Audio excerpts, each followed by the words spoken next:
Well, hello, Grant and gang. This is the time of year where I like telling some Scottish stories, and so I'm going to tell you one today.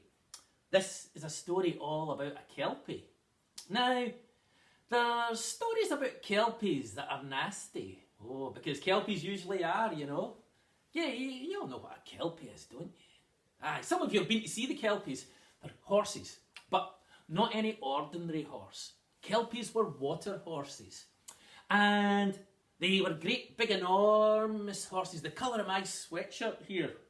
My Granton sweatshirt, yes, it'd be the colour of my sweatshirt. It'd be like the colour of the midnight sky, jet black. And the horse, the Kelpie, would be huge. You would find it standing down by the edge of the water in the gloaming. That's when the sun was going down. It wasn't quite daytime anymore. It wasn't quite yet night. It was that lovely golden light, and there would be this enormous great horse. And people would be tempted to jump up on its back to ride upon it, but then you would be stuck there. And the Kelpie would run for the water, and it would dive down and down and down, and you'd never be seen again. Now, this is a story of a Kelpie who lived in a loch, up Loch Grieve, which is away up in the Highlands of Scotland, away in the very north of Scotland, away up past Inverness. Well, once upon a time, there was a Kelpie that lived in the waters of Loch Grieve. It was a deep, deep loch, deep and dark and cold. And the Kelpie, well, it loved that, you know, but the Kelpie had a wife. And the Kelpie's wife was a human.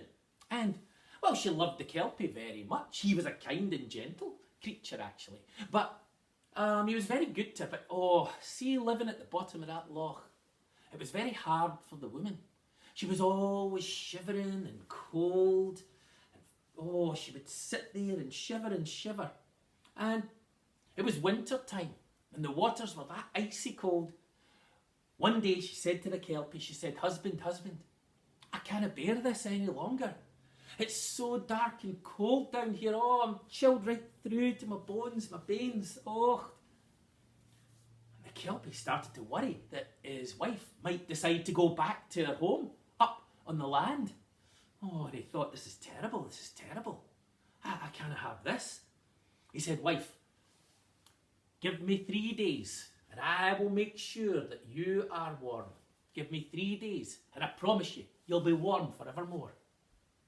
And with that, the Kelpie swam up and up and up to the surface of the loch. And it leapt out of the water and it shook itself to get all the water weed and all the water off its beautiful jet black coat. And then it headed along the banks of the loch. Now, along the banks of the loch, there was a wee cottage. And in that cottage lived the finest stonemason, the finest builder in all the lands around. And this man had built cottages, and he'd built walls, and he'd even built a bridge. And everyone knew him to be the finest builder that there was. And so, the Kelpie, he strode across to where the man could see out his window. And that evening, the man, he was just getting ready to light the fire and have his supper when he looked out the window. And in the golden sunlight, as the sun was just setting in the golden light that was left of the day, he saw the most incredible horse he'd ever seen. Enormous, jet black. And he thought, if only I had that horse. The weight of stone that horse would be able to pull. Why? I would be able to complete my jobs twice as fast, 3 times, 4 times as fast as before. I've got to have that horse. And so, out he went, and he took a rope, and he walked up to the horse, and it was as if the horse bent its neck down towards him.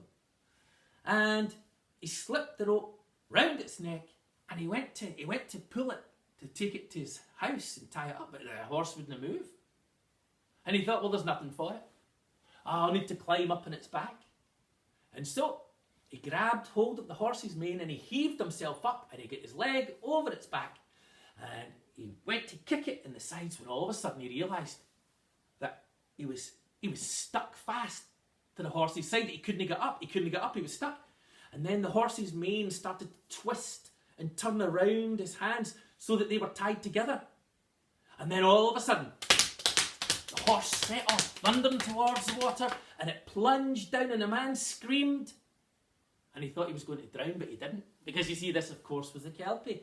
And the Kelpies can use their magic to keep people alive down under the water so they can breathe. And down and down and down and down, down to the icy depths of the bottom of the Loch Grieve went the Kelpie with the builder on his back. And when they reached the floor of the loch, the Kelpie, he shook himself once, twice, 3 times, and the man was able to slip off his back. And the man, he fell to his knees and he started begging for his life. He pleaded, "Oh, please, let me go. Oh, Kelpie, Kelpie," because he knew it was a Kelpie now. "Oh, Kelpie, Kelpie, let me go. I'll do anything, I'll do anything." And the Kelpie said, "Here is what I'll say to you.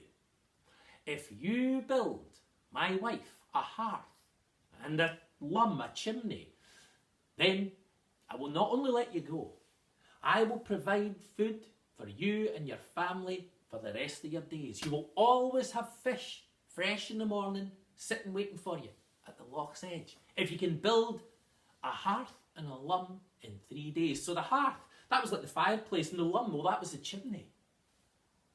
"I can do it. If you'll help me pull the rock." "I will," said the Kelpie. And so, for 3 days, the Kelpie and the builder, they worked together. The Kelpie pulling the rock down, down and down and down to the bottom of the loch, and the builder working with his hands, fitting the stones one by one together like a great big 3-dimensional jigsaw, until he had built the most wonderful hearth you have ever seen, a magnificent fireplace. And then he started to build the lum, the chimney, and he built it up, and it twisted and turned so that it could even move with the currents of the water as the water moved around.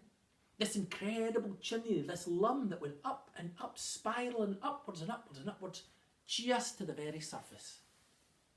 And when it was finished, after 3 days, the Kelpie, he got peats. That's what they would burn up in the Highlands, cut from the ground. It's a wee bit like coal. It's like plants all crushed together that you could burn, cut from the ground. You dry it, and then he put them in. He put them in the hearth and he lit them. And this magnificent fire began, and it roared, and the flames leapt up, and they leapt up the lum, and the smoke started to go up and up and up and up and up, until the smoke started to puff, puff, puff out from the surface of the loch and drift away. And the Kelpie's wife, oh, she sat down by her fire and she warmed her hands and she warmed her whole self, and she said, "Oh, husband, husband, oh, husband, thank you. You're ever so kind. For now I feel so warm. I'm happy to live here at the bottom of the loch." And so it was. The Kelpie and his wife, they lived happily ever after in the loch. The builder and his family, well, the Kelpie was good to his word. They never went hungry again, for you see, every morning down on the shore, there was a pile of fish, all fresh, laid out, ready for the builder to collect, a gift from the Kelpie. And the folks up that way, they say that even in the coldest of winters, when the loch freezes over and there's ice all over the surface, there is one patch where there is never ice. And they say that is where the lum, the chimney, the Kelpie's chimney comes up, and where the heat from the fire melts the ice. And they say that sometimes, if you're lucky, you'll see puffs of smoke coming out of the water and drifting away up over the hills. And that is the story of the Kelpie of Loch Grieve. I'll be back to tell you another story soon. Bye for now, everyone. Bye.